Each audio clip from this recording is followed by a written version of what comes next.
Jamaah. Oh jamaah. Alhamdulillah. Baik, kita masih di dalam tema kita, apakah doa bisa mengubah takdir. Nah tadi kita udah bahas beberapa jenis-jenis dari takdir, kita juga bahas ada poin-poin lain dan sekarang kita akan sikapi ya cuplikan Indra Bekti, Masya Allah saudara saya ini ya, dikabarkan rujuk dengan Dila, silakan. Amin ya Allah. Amin, amin, amin, amin, amin. Mas Indra Bekti luar biasa, semoga bisa rujuk. Amin ya Allah. Amin, amin. Baik, guruku ngomongin masalah jodoh. Iya. Ya, kalau ada yang bilang gini, kamu jodohku bukan, belum tahu, paksakan. Oh iya. Nah ini termasuk takdir atau bukan, silakan guru. Oh baik, bismillahirrahmanirrahim. Allahumma shalli ala sayyidina Muhammad wa ala sayyidina Muhammad. Hari ini adalah Ayyamul Bid, tanggal 13 Safar 1445 Hijriah. Nah buat kita semua, terima kasih banyak sudah tonton Islam Indah. Dengarkan baik-baik. Ternyata jodoh itu adalah takdir. Jodoh adalah takdir. Pertanyaannya, apakah dia takdirku? Maka yang pertama berdoa kepada Allah. Semoga Allah jadikan dia adalah jodohmu. Kemudian pantaskan dirimu. Pantaskan dirimu, pantas nggak? Pantas nggak? Memantaskan diri ini penting. Karena ada namanya, tadi sudah dijelaskan oleh guru-guru kita, Habib Muhammad Sa'ab, Masya Allah Tabarakallah, penjelasannya sangat lengkap. Dan termasuk Ustaz Sal langsung membagi. Ternyata ada namanya kadar. Tuh, dua, tiga, kadar. Qada itu ketentuan Allah sudah ada di zaman azali. Nanti makanya pada malam nisfus Sa'ban, dengerin, pada malam nisfus Sa'ban berdoa di situ supaya takdirnya jadi baik. Kemudian qadarnya di malam Lailatul Qadar. Qadar itu apa? Ukurannya. Makanya ada takdir, ada nasib. Maka boleh nggak kalau misalkan perceraian itu qada atau kadar tuh? Kadarnya. Dia jodoh tapi kadarnya cuma sampai 2 tahun. Itu namanya kadarnya. Jadi kita boleh berusaha supaya pernikahan itu panjang. Yang penting suaminya sabar. Yang penting istrinya taat. Iya, itu. bener. Maka doanya minta baca sering-sering lah. Baca surah Ali Imran ayat 200. Catat. Apa? Ali Imran ayat 200. Coba dibaca. Iya. Panjang. Ya ayyuhallazina amanu sabiru wasabiru warabitu wattaqullaha la'allakum Baik, Masya Allah. Terima kasih guruku. Ya, kalau bukan jodoh, paksakan. Ntar gak nyampe lama. Baik, sekarang kita minta guruku yang dimulakan Allah Subhanahu Wa Taala, Ustadz Syam. Nih, Masya Allah siap. ya. Aduh, ini penting banget. Apakah miskin itu takdir? Apakah miskin itu Takdir. Dan takdir? bisa nggak diubah nih? Apa emang udah begitu aja hidupnya? Silakan. Baik, tapi guru-guruku yang dimuliakan Allah Subhanahu Wa Taala, jamaah di rumah, silahkan dibuka Al-Qur'annya. Kita baca ayat yang ringkas dari surah An-Najm ayat 48. A'udzu billahi minasy syaithanir rajim.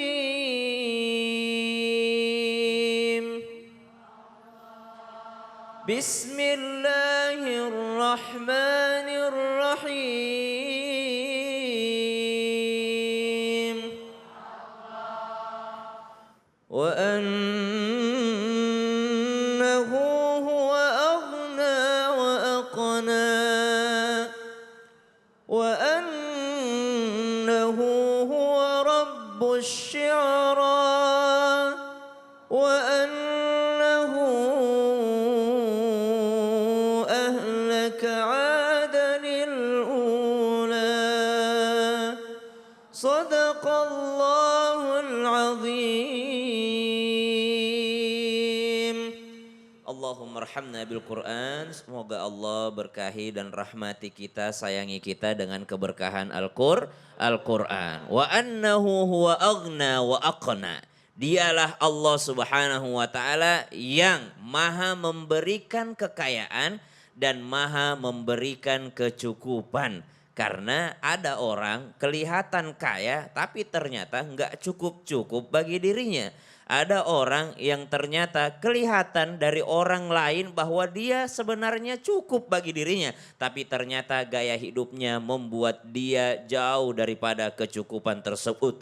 Maka kita minta kepada Allah Subhanahu wa taala bukan hanya kekayaan, tapi kita minta kecukupan kepada Allah Subhanahu wa taala karena huwa aghna wa aqna. Dialah Allah yang memberikan kekayaan dan dialah Allah yang memberikan kecukupan. Kalau berbicara tentang takdir, apakah kemiskinan itu takdir dari Allah Subhanahu wa taala? Maka kembali lagi, kalau seseorang sudah terjadi, artinya dia sudah berusaha maksimal, dia bekerja seperti orang lain bekerja, dia juga memprioritaskan apa yang harus dibeli, dia tidak beli yang penting-penting, dia tahu cara mengatur keuangan. Tapi memang seperti itulah nasib dia, maka itu takdir dari Allah Subhanahu wa taala. Tapi ingat sekali lagi, innallaha la yadhlimu mithqala dzarrah. Sungguh Allah tidak pernah menzalimi daripada hamba-hambanya. Allah tidak pernah berlaku zalim kepada kita. Maka berusahalah kita berikhtiar agar kita mendapatkan kekayaan yang mana kekayaan tersebut bisa menjadi ladang amal soleh kita. Kita pengen menjadi orang kaya Bu ya, tidak ada satupun orang yang pengen jadi orang miskin, tidak ada kan? Semua orang pengen jadi orang kaya. Dengan kekayaannya dia beramal soleh. Maka di dalam kitab Ta'limul Muta'allim dijelaskan. Ada beberapa sebab kemiskinan yang insya Allah menjadi catatan di pagi hari yang mulia ini. Yang pertama, ternyata penyebab kemiskinan ini hal-hal yang kecil. Mohon maaf, satu, tidur dalam keadaan telanjang itu penyebab kemiskinan. Hal-hal kecil ini. Yang kedua, makan dalam keadaan janabah, junub. Jadi dia setelah melakukan kewajibannya suami istri, ternyata dia tidak mandi, subhanallah, langsung makan, maka dia membuat dirinya terbuka pintu kefakiran, kemiskinan baginya. Kalau mau makan disunnahkan, boleh makan, tapi disunnahkan untuk berwudu terlebih dahulu, menyempurnakan wudunya, setelah itu baru dia menyantap makan. Hatta yashrab, walaupun cuma minum saja. Minum. Jadi setelah dia melakukan kewajibannya, usahakan kalau dingin tidak bisa mandi dulu, berwudu dulu baru dia menyantap makanan ataupun minuman. Karena orang yang makan dan minum dalam keadaan junub, dalam kitab Ta'limul Muta'allim disebutkan bahwasanya dia membuka pintu kemiskinan. Kemudian yang ketiga, orang yang terlalu berlama-lama di pasar atau di mall itu menyebabkan kemiskinan. Disebutkan dalam kitab Ta'limul Muta'allim, disebutkan sama ulama dan relate banget. Kenapa relate banget? Ya iyalah, kalau berlama-lama terlalu banyak yang dilihat. Terlalu banyak yang dilihat, terlalu besar keinginan untuk belanja, ternyata besar pasak daripada tiangnya, subhanallah. Maka itu pun diantara menyebabkan kemiskinan. Banyak disebutkan ada 34 hal-hal kecil yang ternyata menyebabkan kemiskinan, yang mana seseorang kadang meremehkannya, dibilang cuma pamali, ajaran orang tua saja. Ternyata itu disebutkan oleh ulama kita. Kenapa? Karena semuanya harus mengikuti daripada tuntunan Allah dan juga sunnah baginda Nabi SAW. Jadi miskin itu bisa jadi disebabkan oleh diri kita sendiri yang tidak mengikuti tuntunan daripada baginda Nabi SAW. Masya Allah, ini jadi artinya yang terakhir paling nampol tuh ya. Apa itu? Iya, jangan lama-lama di mall. Kalau sekarang nggak lama-lama di mall. Iya, di mana tuh? Tapi lama-lama pantengin aplikasinya. Bisa juga wah, itu belanja di situ. Ya baik, alhamdulillahirrahmanirrahim. Dan sekarang kita akan lihat cuplikan pemuda sholat dan minta doa di jalan yang sedang padat. Silakan. Video seorang pria yang sedang melakukan sholat di tengah jalan raya. Dalam video yang beredar di media sosial, tampak pria mengenakan peci dan sarung membentangkan sajadah di tengah jalanan yang dilalui banyak kendaraan. Bahkan pria itu tidak menghiraukan lalu lintas di sekitar yang cukup padat. Peristiwa ini terjadi di Jalan Raya Pantura, Manyar, Gresik, Jawa Timur pada Kamis 10 Agustus. Aksi ini membuat beberapa pria berusaha mendekati dan membujuk pria tersebut. Namun dihiraukan dan dia tetap melanjutkan sholat dan pindah tempat setelah selesai sholat. Iya baik ya. Ibadah itu baik, caranya harus baik pastinya ya. Saya takut komentar, nggak usah. Iya udah. Baik, kita ngebahas tentang konflik guruku. Baik. Ya, konflik ini, pertikaian ini selalu ada dari zaman dulu sampai sekarang. Apakah ini sebuah takdir? Silahkan. Baik, siap. Bismillahirrahmanirrahim. Seperti tadi sudah disampaikan sama guru-guru kita, Masya Allah, takdir Allah ini sangat hebat. Terkadang manusia, memang bukan terkadang, manusia tidak tahu rahasia takdir yang diberikan oleh Allah Subhanahu wa Ta'ala. Hingga diceritakan daripada baginda Nabi besar Muhammad sallallahu alaihi wasallam, ini riwayat Imam Muslim an Sa'ad bin Abi Waqqas. Apa kata beliau? Aqbal Nabi sallallahu alaihi wasallam minal aliyah. Nabi itu dari berjalan dari dataran tinggi. Hatta bi masjidin, sehingga Nabi hatta marra bi masjidin bani, sehingga Nabi sallallahu alaihi wasallam mubaraka alaihi wa ala alihi lewat di Bani Muawiyah. Jadi lewat di masjid Bani Muawiyah. Kemudian dakhal wa shalla rak'atain. Nabi di situ masuk ke masjid, kemudian beliau sholat 2 rakaat. Wa shallaina ma'ahu, kata sahabat ini, kami pun sholat bersama Nabi. Wa da'a rabbahu tawilan. Nabi berdoa dengan lama dan panjang. Kemudian insarafa ilaina. Setelah Nabi berdoa, Nabi menghadap kepada kami. Apa kata Rasul? Sa'altu Rabbi thalathan fa'atani thinten wa mana'ani wahidatan. Kemudian kata Nabi, aku berdoa dan minta kepada Allah Subhanahu wa Ta'ala 3 doa, 3 permintaan. Tapi yang dikabulkan oleh Allah fa'atani thinten. Dikabulkan oleh Allah Subhanahu wa Ta'ala 2, dan tidak dikabulkan oleh Allah Subhanahu wa Ta'ala 1. Maka sa'altu Rabbi, maka sahabat bertanya apa yang diminta oleh Nabi? Maka Nabi mengatakan, aku minta 3 hal. Pertama, alla yuhlik ummati bisana. Artinya aku minta kepada Allah agar umatku ini tidak mendapatkan kepaceklikan, kekeringan dalam 1 tahun itu, minta dibebaskan oleh Allah Subhanahu wa Ta'ala. Maka dikabulkan oleh Allah Subhanahu wa Ta'ala. Permintaan yang kedua, sa'altu Rabbi an la yuhlik ummati bil gharaq. Aku minta kepada Allah Subhanahu wa Ta'ala agar umatku itu tidak diuji dengan ditenggelamkan seperti Nabi Nuh. Ditenggelamkan oleh Allah Subhanahu wa Ta'ala, fa'ataniha. Maka doa ini dikabulkan oleh Allah Subhanahu wa Ta'ala. Sa'altu Rabbi, maka aku minta kepada Allah, alla yaj'al ba'sahum bainahum famana'niha. Aku minta kepada Allah agar umatku tidak ada perpecahan, tidak ada percekcokan, tidak ada peperangan, maka famana'niha, maka doa tersebut tidak diijabah oleh Allah Subhanahu wa Ta'ala. Nah, kenapa rahasia ini? Ini ujian agar kita ini manusia lebih paham dan lebih dekat kepada Allah Subhanahu wa Ta'ala, lebih mengandalkan Allah Subhanahu wa Ta'ala daripada dunia-dunia yang ada. Makanya kalau kita mau keluar rumah agar terhindar tuh daripada takdir cekcok, takdir perang, makanya baca doa Bismillahi tawakkaltu 'alallah wala haula wala quwata illa billah. Jadi banyak doa itu. Kenapa? Yuqal, ketika engkau baca doa itu, hudita wa kufita wa wukita. Maka kata Nabi, apabila engkau membaca doa itu, engkau mendapatkan petunjuk, engkau mendapatkan penjagaan, dan engkau dicukupkan daripada terhindar daripada hal-hal yang tidak diinginkan. Dan kita keluar dicukupkan rezeki kita. Amin ya Allah. Kadang-kadang orang main bablas aja buru-buru gak doa dulu ya. Terima kasih guru ilmunya. Apalagi ke mall kan gak hudita lagi langsung. Iya, makanya kalau diajak shopping paling males aneh ya. Baik, dan sekarang kita masuk ke dalam segmen Tanya Dong Ustadz. Kami semua tanya dong Ustadz. Baik, terima kasih sudah masuk di Instagram kita Triasep. Ada P-nya 2 soalnya. Ya, jadi agak gitu. Assalamualaikum, waalaikumsalam warahmatullahi wabarakatuh. Bagaimana agar doa kita didengar oleh Allah, apalagi jika kita bisa meminta agar takdir kita dirubah. Wah, keren banget ini mewakili banyak orang ya. Karena jangankan merubah takdir, minta doa aja kadang kita takut tidak sampai ke Allah. Guru kita Ustaz Syam. Jadi ini udah gak yakin nih doanya aja belum tentu tembus, apalagi mengubah takdir, silakan. وإذا سألك عبادي عني فإني قريب.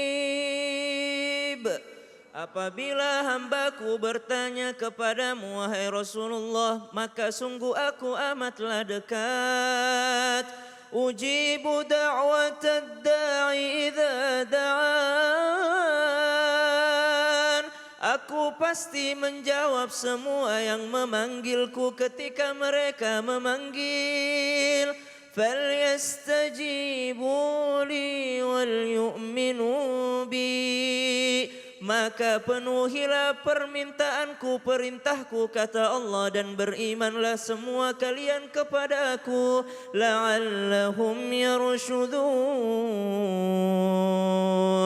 Agar diberikan petunjuk oleh Allah Subhanahu wa taala. Maka yang pertama, doa itu adalah ibadah, mukhul ibadah, prosesornya ibadah, otaknya ibadah. Maka berdoa dikabulkan tidak dikabulkan dapat pahala. Wa ma khalaqatul jinna wal insa illa liya'budun. Tidaklah diciptakan jin dan manusia kecuali untuk beribadah. Berarti orang yang berdoa sudah beribadah. Jangan pernah meninggalkan berdoa meskipun dalam keadaan sampai enggak ya, sampai enggak ya, sampai enggak ya. Kalau ada ragu seperti itu, garis bawahi apa yang disampaikan Allah dalam hadits qudsi. Apa kata Allah Subhanahu wa taala? Saya sesuai prasangka hambaku. Ada orang dari muda udah bilang begini, kayaknya saya ndak mungkin naik haji, ndak mungkin naik haji. Ya ndak naik haji. Iya. Kenapa prasangkanya begitu sama Allah? Bener-bener. Dari awal udah prasangka seperti itu, subhanallah. Iya. Baik, Masya Allah guru, di sini aja kita lihat lagi nih, ada lagi yang masih kirimin pertanyaan dari Instagram. Ya, ini namanya, dari jamaah dulu kalau gitu ya, kita simpan dulu ya. Baik, di sebelah kanan sama di sebelah kiri, siapa yang mau nanya? Oh, yang itu aja guru. Mana tuh? Oh, silakan. Iya. Assalamualaikum warahmatullahi wabarakatuh. Waalaikumsalam warahmatullahi wabarakatuh. Nama saya Atro Hayati dari Majelis Taklim Sabilus Salam Cibiru, Kota Bandung. Mau menanyakan kepada Habib dan Ustadz tentang kematian. Apakah kematian itu bisa dirubah dengan sedekah? Setahu saya sedekah itu untuk memanjangkan umur. Mau dijawab dengan Ustadz Syam. Wassalamualaikum warahmatullahi wabarakatuh. Assalamualaikum warahmatullahi wabarakatuh. Silakan guru. Baik, bismillahirrahmanirrahim. Kematian tidak bisa dirubah. Satu, kematian sudah tidak bisa dirubah. Walikulli ummatin ajal, fa idza jaa ajaluhum la yastakhiruna sa'atan wa la yastaqdimun. Kalau sudah datang ajalnya tidak bisa mundur ataupun maju sesaat pun. Jadi bisakah ajal ini dirubah? Tidak akan pernah bisa. Tapi pertanyaannya, ibu tahu nggak kapan ajalnya datang? Rumusnya itu, kalau belum terjadi ya sudah kita usaha. Rumusnya takdir, kalau belum terjadi kita berusaha semaksimal mungkin. Orang tua kita dalam keadaan sakit keras misalnya, ada saudara kita dalam keadaan sakit keras, jangan ya sudah kita tunggu aja ajalnya. Karena kita bawa ke rumah sakit mati juga ini. Wah, belum mati jangan seperti itu. Belum meninggal dunia jangan seperti itu. Usahakan, masukkan, berikan fasilitas terbaik. Apalagi dia adalah orang tua kita. Usahakan yang terbaik. Nabi SAW adalah manusia yang paling sempurna. Nabi SAW manusia yang paling sehat. Nabi SAW manusia yang paling dekat dengan Allah Subhanahu wa taala, yang paling didengar doanya. Apakah Nabi pernah sakit? Nabi pernah sakit. Apakah Nabi ketika sakit dia berobat? Nabi juga berobat. Apakah Nabi SAW wafat ila rafiqil a'la, kembali kepada Allah? Nabi juga kembali kepada Allah. Apakah disebabkan sakitnya? Betul, disebabkan sakitnya. Tapi apakah Nabi udah diam aja karena ini adalah sakit untuk menuju kematian? Tidak, Nabi tetap berobat meskipun Nabi dipanggil oleh Allah Subhanahu wa taala. Berarti seseorang ketika dia berobat, dia sudah mengikuti sunnah baginda Nabi SAW. Apakah takdir kematian bisa dirubah? Kalau dia belum meninggal dunia, usahakan yang terbaik. Tapi kalau sudah datang ajalnya, sebesar apapun usahamu untuk menghalanginya, tidak akan pernah engkau bisa menghalangi malakul maut. Nah itu sudah qadanya Allah. Kalau sudah meninggal dunia, sudah qadarullah. Tidak usah lagi bilang,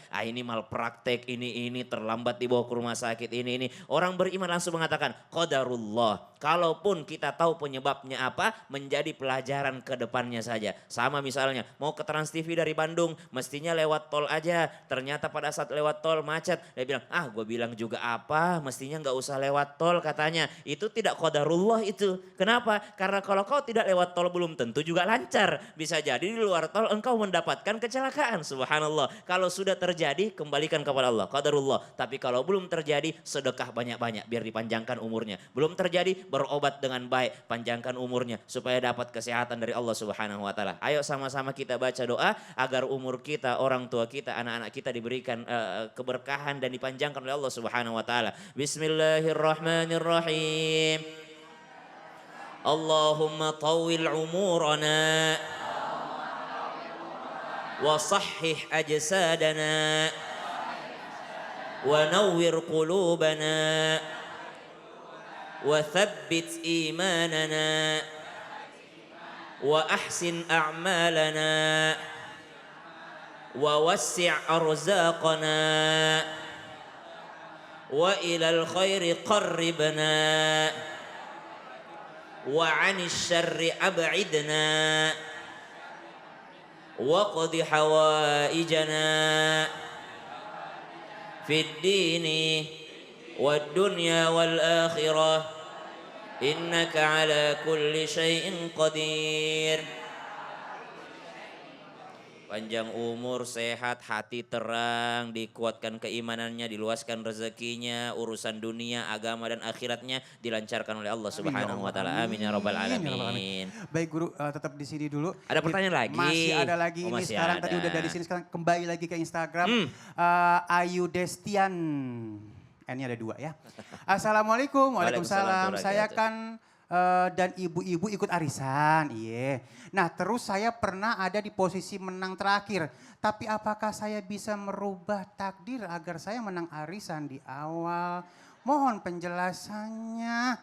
Aduh, Udah berat selesai ya? banget di pertanyaan. Iya gimana Guru? Jadi kalau misalnya orang ikut arisan, ada yang naik di awal, ada yang naik di akhir, ada juga yang pengen rezeki dilancarkan meskipun tidak naik arisan. Nah setelah yang satu ini tetap di Islam itu udah mending menabung aja deh biar bener deh. Nabung, atur keuangan itu bagus tuh. Tambah berkah ya. Betul. Jamaah, oh jamaah. Alhamdulillah.